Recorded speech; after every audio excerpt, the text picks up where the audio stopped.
حضرت آمنہ حضور کی والدہ ماجدہ طیبہ طاہرہ زاہدہ عابدہ سلام اللہ تعالی علیہا۔ حضور کے والد مسلمان تھے، حضور کی والدہ مسلمان تھیں،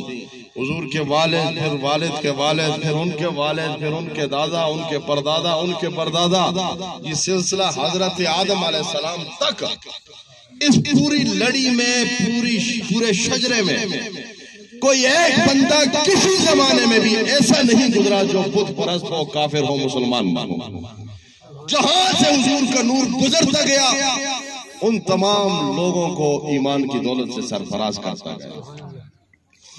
تو حضور کی والدہ حضرت آمنہ سلام اللہ تعالی علیہ، میں نے اس لیے وضاحت کر دی، بعض لوگ یہ کہتے ہیں کہ وہ مسلمان نہیں تھے، تو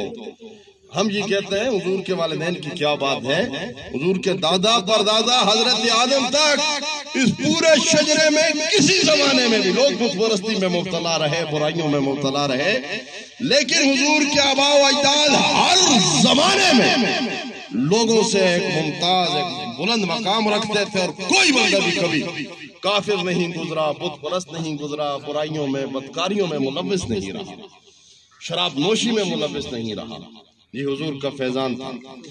تو حضرت آمنہ حضور کی والدہ ماجدہ طیبہ طاہرہ زاہدہ عابدہ، حضرت آمنہ وہ فرماتی ہیں کہ جس وقت حضور کا نور میرے پتن اطہر میں منتقل ہوا، اس کے بعد جس درخت کے سامنے سے میں گزرتی تھی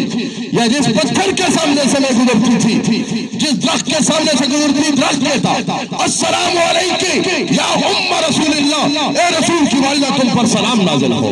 اور جس پتھر کے سامنے سے گزرتی تھی ہر پتھر کہتا السلام علیکم یا ام رسول اللہ، اے رسول کی والدہ تم پر سلام نازل ہو۔